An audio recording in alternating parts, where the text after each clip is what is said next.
Hi everyone, welcome to my current general favorites.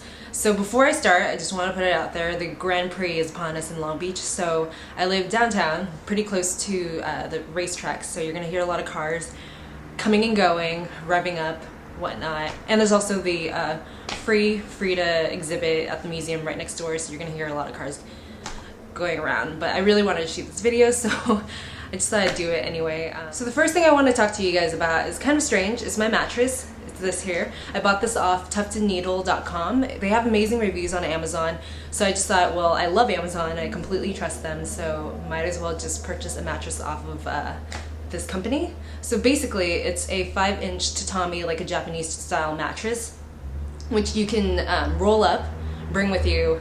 It's completely portable, it's awesome, and it's a more firm mattress, so if you like a super soft fluffy mattress, it's probably not for you, but I prefer a more firm setting, so I really like this mattress.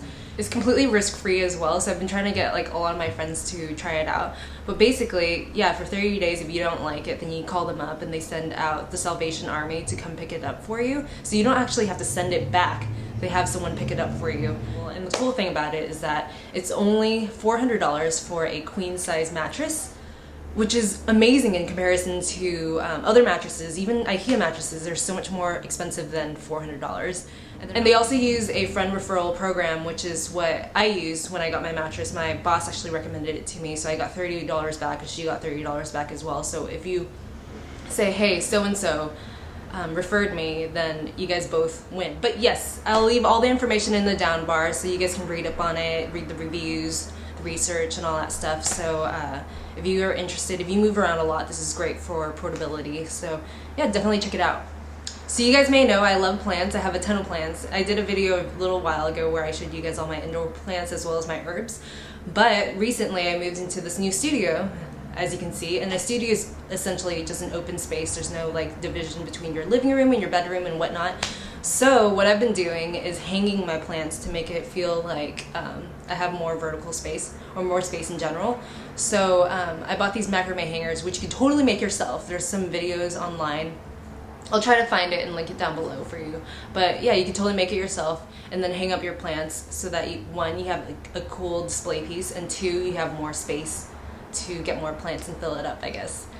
And on the subject of plants, I've been buying a lot of Gainey pots as well. They're just ceramic pots from this company in California called Gainey. I believe they went out of business recently, so it's a little bit harder to find their stuff. But anywho, I bought 3 pots from them, and I absolutely love them because they're just cylinders. They're just straight up cylinders.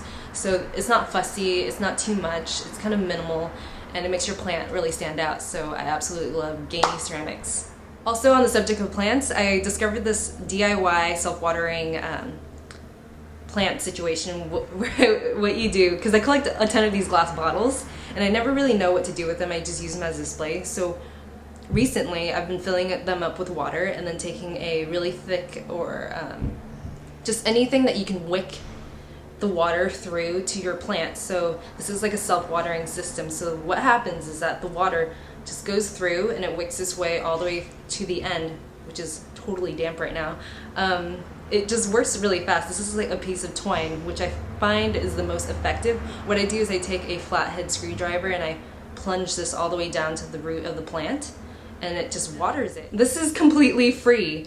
It's great for if you're going on vacation, and or if you have like a basil plant or a plant like herbs, which you have to water like every other day or every 3 days or so. So this is great for just keeping it kind of damp. So my favorite scent in the world is the scent of lavender. So I'm always looking for like a perfect lavender hand cream, lotion, soap, and whatnot. And recently I bought this, which is 100% lavender essential oils. I got this off Amazon, and it didn't come in a dripper bottle, but I find that the dripper is really useful, so I actually bought this dripper from Mother's Market. I'm sure you can buy it off the internet as well, but this is 4 fluid ounces for only like, I think it was like $16 off Amazon. I'll link it in the down bar, but basically I've been using this on everything. So I've been taking like non-scented lotion and stuff like that and just putting like 2 drops of this stuff in it, and it makes it smell like true lavender lotion. It's awesome. So I'm so glad I found the situation out, but this is a huge bottle, so it's gonna last me a while. I think I'm gonna make candles with this as well. So this is Now Essential Oils, 100% pure lavender. I'll link all the information in the down bar as well. So something that I've been using a lot lately, which I'm sure a lot of other people use as well, it's just basically a lead pencil, but it's the Pentel P209 lead pencil. It looks like this. It's a really cool design, and it just feels like a classic design. And I found this out from my boss at Band of Outsiders as well as my friend Kevin. They use this a lot, and it's a really thick lead pencil. It's 0.9 millimeters, so the lead doesn't break on you, which is great. And I got this off eBay. Believe it or not, it was very cheap. I'm sure you can get it anywhere, but the lead I'm having a very hard time finding the lead, but it did come with like a shit ton of lead, which is awesome. So I'm still using it, and I still have a lot more to go, but as soon as that runs out, I think I'm gonna face some problems. So if you guys know anything about where to buy lead, like a good not brittle lead, let me know. Next thing I want to show you is a pair of boots that I got from my friend Lindsay Peterson. So we do this thing, we're both a size 7.5, and we just swap our shoes basically. So I gave her a pair of my Robert Pleasury like Oxford flats, and she gave me these. These are Wolverine by Samantha Pleet.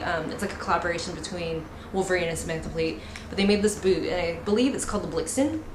I've been wearing this a lot lately with like just dresses or with my jeans rolled up, and it's great because it's just a very well-made shoe.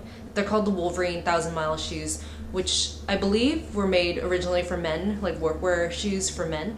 But I absolutely love these. I actually had them rehealed recently at Culver Shoe Repair, which is this shoe repair in Irvine that I go to, which is so far from my house, but they do an amazing job, so that's the only reason why I travel so far, just to get my shoes repaired by them.